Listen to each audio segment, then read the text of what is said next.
Morning dear student, I have given till question number 13। मैंने NPO का आप लोगों को क्वेश्चन नंबर 13 तक कराया, राइट। आज मैं कौन सा कराऊंगा? Question number 14। ये भी सेम सम नंबर 13 की तरह है, बस इसमें भी थोड़ा सा स्लाइड चेंज है, बाकी सब सेम टू सेम है। और ये क्वेश्चन में 14 में आपको रिसिप्ट एंड पेमेंट भी दिया हुआ है और बैलेंस शीट दिया हुआ है, दोनों दिया हुआ है, राइट। तो हम स्टार्ट करते हैं। सम नंबर 14, पेज नंबर देखिए 97 and 98, right. In the books of Yesula Mahila Mandal. अब ये कौन सा है? ये मंडल का है, महिला मंडल का है, right. Income and expenditure account as on 31 March 2019, right. Same thing happened. मैंने क्या बोला था आपको? रिसिप्ट साइड का जो भी है वो आपको इनकम में आएगा, यानी डेबिट साइड में जो रिसिप्ट साइड है आपको इनकम में आएगा, और जो पेमेंट साइड है क्रेडिट साइड में वो आपको एक्सपेंडिचर में आएगा, राइट। अब पहला लिखा हुआ है रेंट, मैंने यहाँ पे क्या लिखा हुआ है? वर्किंग नोट नंबर 1, बराबर, बिकॉज एडजस्टमेंट में भी दिया हुआ है। और ये भी सेम ओनो इसके जैसा है, लाल की तरह ही है। Rent particulars amount as per receipt and payment हमारा 25,000 है। क्वेश्चन में देखिए रिसिप्ट एंड पेमेंट के हिसाब से 25,000 है। Less outstanding for previous year, उसमें लिखा हुआ है प्रीवियस ईयर का आउटस्टैंडिंग कितना है? 7,000। ये सेम सब्सक्रिप्शन की तरह है, खाली फर्क इतना है कि एक्सपेंडिचर है और सब्सक्रिप्शन आपका इनकम है। Add outstanding for current year 5,000, यानी 7,000 लेस हुआ, 18,000 आया। Add outstanding for current year 5,000 आया, ऐड किए तो 23,000 आ गया। तो मैंने यहाँ पे क्या लिख दिया है? रेंट वर्किंग नोट नंबर आपका 1, यहाँ पर लिख दिया 23,000। Add advance for previous year नहीं दिया हुआ है तो same amount. Less advance for current year नहीं दिया हुआ है, सेम अमाउंट आ गया 23,000। Then come to stationery part, ये भी सेम है। Working note number 2 I have given as per receipt and payment के हिसाब से आपको 3,000 दिया हुआ है, राइट। प्रीवियस ईयर का आपको आउटस्टैंडिंग दिया हुआ है 1,000 माइनस किए, राइट, 2,000 आ गया। Add outstanding for current year 450 दिया हुआ है, एडजस्टमेंट में दिया हुआ है, ऐड किया हमने 2450 आ गया। Add advance for previous year नहीं दिया हुआ है, सेम अमाउंट आ गया 2450। Less advance for current year ये भी नहीं दिया हुआ है, तो योर आंसर इज 2450। यहाँ पे मैंने किया। इट मीन्स आपको मैं कैसे करा रहा हूँ, क्वेश्चन भी यहाँ, आंसर भी, सॉल्यूशन यहाँ से करा रहा हूँ और वर्किंग नोट भी आपको दिखा रहा हूँ, राइट। सैलरीज है 22,000, less outstanding for 17-18। 17-18 means what? Your previous year क्या हो रहा है? लेस होता है, तो यहाँ पे मैंने माइनस कर दिया। Less outstanding for previous year 17-18, 8,000 minus किया, 14,000 आ गया। देन रिपेयर ऑफ फर्नीचर या फर्नीचर रिपेयर, ये भी एक्सपेंसेस है, आ गया 1,800। फिर आपको पेमेंट साइड लिखा हुआ है टू होनोरेरियम टू सेक्रेटरी 16,000 मैंने यहाँ पे लिख दिया। To miscellaneous expenses payment side में दिया हुआ है आपका, देखिए आप 2,000। टू डेप्रिसिएशन ऑन फर्नीचर, हमारा फर्नीचर अमाउंट कितना है? 20,000। एडजस्टमेंट में देखो क्या लिखा हुआ है? 10% डेप्रिसिएशन, तो 20,000 का 10% इज हाउ मच? 2,000 हो गया, right. Then come to income side, by entrance fees, receipt side में दिया हुआ है एंट्रेंस फीस 28,000। एडजस्टमेंट में क्या दिया हुआ है? कैपिटलाइज, ये नहीं दिया हुआ, परसेंटेज नहीं दिया हुआ है, सीधे लिख दिया हुआ है कैपिटलाइज, यानी एडजस्टमेंट का 2 इफेक्ट है।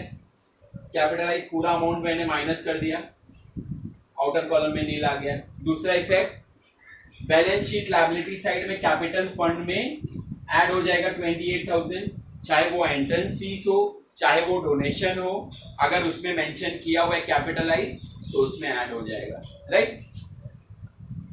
Bye subscription 4,500, by subscription 4,500, sorry 45,000 it is. By subscription 45,000. By subscription it is 45,000. By mistake I have written 4,500. 45,000. अब ये 45,000 आया कैसे? यहाँ पे आपको दिमाग लगाना है। यहाँ पे आपको क्या करना है, दिमाग लगाना है। कहाँ दिमाग लगाना है इसमें, बिकॉज बैलेंस शीट भी दिया हुआ है, बराबर, और क्या दिया हुआ है आपका, रिसिप्ट एंड पेमेंट दिया हुआ है। तो हम क्या करेंगे, सबसे पहला इसका वर्किंग नोट बनाएंगे। क्या करेंगे, सबसे पहला वर्किंग नोट बनाएंगे, करंट ईयर आउटस्टैंडिंग सब्सक्रिप्शन, बराबर, यानी 1 अप्रैल 2018 में, देखिए आप 1 अप्रैल 2018 में कैपिटल अपना बैलेंस शीट में, बराबर, बैलेंस शीट में एसेट साइड में देखिए आपको लिखा हुआ 8500 दिखा, राइट। उसके बाद 17-18 आप रिसिप्ट साइड में देखिए 3 ईयर का दिया हुआ है, 17-18, 18-19 और 19-20, बराबर। तो ये 17-18 का मैंने माइनस कर दिया 2000, आपका आ गया कितना, 6500। मैंने क्या लिखा है, करंट ईयर आउटस्टैंडिंग सब्सक्रिप्शन। क्या लिखा है, करंट ईयर आउटस्टैंडिंग सब्सक्रिप्शन, ये आगे हमको काम आएगा। वर्किंग नोट नंबर 4 में मैंने क्या लिखा है, subscription particular amount as per receipt and payment 45,000, right, less outstanding for previous year, नहीं दिया हुआ है। Add outstanding for current year, yes of course it is given. Current year का सब्सक्रिप्शन दिया हुआ है, एडजस्टमेंट में 3000 हमने ऐड कर दिया, तो ये आपका आ गया 48,000। Add advance for previous year, नहीं दिया हुआ है, एडवांस फॉर प्रीवियस ईयर आपको नहीं दिया हुआ है, right. Less advance for current year, वो दिया हुआ है, कहाँ पे, रिसिप्ट साइड में देखिए 17-18 का 2000 इधर आ गया, 18-19 का हमने as per receipt and payment 45,000 दे दिया, इसके नीचे 19-20 यानी करंट ईयर, यानी एडवांस में मिल गया, तो less advance for current year 3000, यहाँ पे आ गया आपको 45,000, ये मैंने यहाँ पे लिख दिया by subscription working note number 4, 45,000। Understood.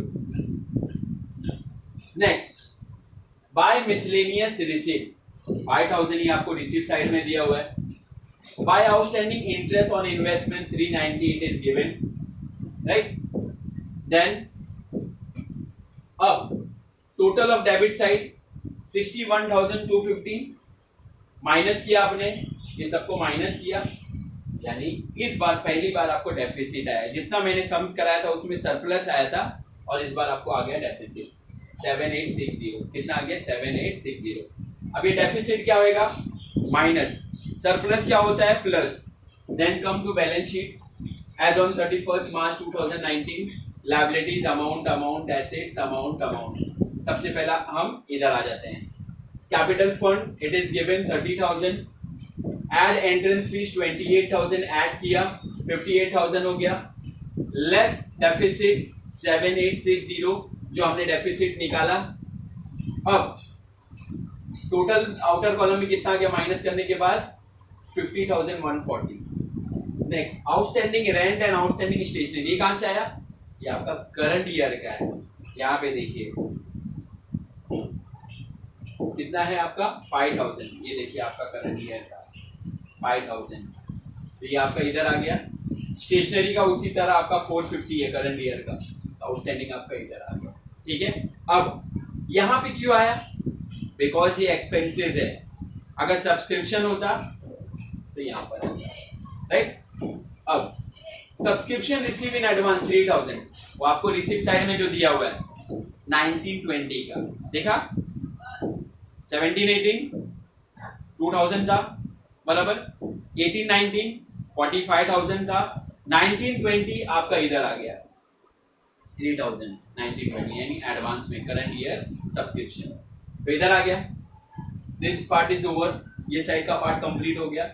Assets part में आइए, ये आपका रिसिप्ट एंड पेमेंट साइड में बाय बैलेंस कैरी डाउन लिखा होगा पेमेंट साइड में, ये आ गया कैश इन हैंड 8,200 दिया हुआ है क्वेश्चन में, कैश एट बैंक 16,000 दिया हुआ है, फर्नीचर भी दिया हुआ है आपको पेमेंट साइड में, राइट, या तो एसेट साइड में दिया होगा। ये आ गया फर्नीचर 20,000, लेस डेप्रिसिएशन 10%, हमने 10% डेप्रिसिएशन किया 2,000 यहाँ पर आ गया, और दूसरा इफेक्ट हमने जो डेप्रिसिएशन यहाँ पे दिखाया था इनकम एंड एक्सपेंडिचर में डेबिट साइड में, डेप्रिसिएशन ऑन फर्नीचर, दो इफेक्ट हो गया। देन 6% इन्वेस्टमेंट 6,500, उसके ऊपर इंटरेस्ट मिला, आउटस्टैंडिंग इंटरेस्ट 390, दो इफेक्ट हो गया, एडजस्टमेंट में दिया हुआ है 390, एक इधर हमने लिखा था, और दूसरा इफेक्ट आ गया, आपको ऐड हो गया, 6890 हो गया। अब आउटस्टैंडिंग सब्सक्रिप्शन, अब आपके मन में होएगा कि सर ने ये दो आउटस्टैंडिंग सब्सक्रिप्शन क्यों लिखा हुआ है? दो आउटस्टैंडिंग सब्सक्रिप्शन कब लिखा जाता है? जब आपको ओपनिंग कैपिटल दिया रहता है, ओपनिंग कैपिटल फाइंड आउट करना रहता है, या तो दिया रहेगा, बराबर, balance sheet, opening balance sheet दिया रहेगा और रिसिप्ट एंड पेमेंट दिया रहेगा, तब आपको ऐसा करना है। और खाली अगर रिसिप्ट एंड पेमेंट किया हुआ है तो आपको एक ही अमाउंट आता है, लेकिन इसमें क्या है, बैलेंस शीट भी दिया हुआ है, रिसिप्ट एंड पेमेंट भी दिया हुआ है, और इसका वर्किंग नोट मैंने आपको निकाल के दिया है, यहाँ पे देखिए 6500, ये हमारा करंट ईयर, मैंने हेडिंग भी दिया था, करंट ईयर आउटस्टैंडिंग सब्सक्रिप्शन 6500, यानी 17-18 का 6500 हो गया, और 18-19 का आपका 3000 जो एडजस्टमेंट में लिया हुआ है, outstanding for current year is 3000, ये हो गया। आउटर कॉलम में आ गया आपको 9500, देन टोटल की एसेट साइड में 58,590 हो गया, उसी तरह लायबिलिटी साइड में टोटल की 58,590। Okay, I think you have understood, बराबर। अभी आपको करना क्या है, वही सेम थिंग, आपको एक बार मेरा वीडियो देखना है, बराबर, और अगर नहीं समझ में आया होगा तो मुझे आप क्या करोगे, मैसेज करोगे, या तो यूट्यूब में मैसेज करोगे या तो व्हाट्सएप पे मैसेज करोगे, right. Question number 14 till I have given to you, बराबर। Question number 15 and 16 is for homework, ठीक है, 15 और 16 होमवर्क है, आप उसको प्रैक्टिस करिए। अगर कोई भी डाउट होएगा, कोई भी अगर चीज़ ऐसा समझ में नहीं आ रहा है, या तो एडजस्टमेंट नहीं समझ में आ रहा है, या तो ट्रांजैक्शन नहीं समझ में आ रहा है, तो आप मुझे मैसेज कर देना, व्हाट्सएप नंबर तो मेरा आपके पास है, ठीक है। Thank you.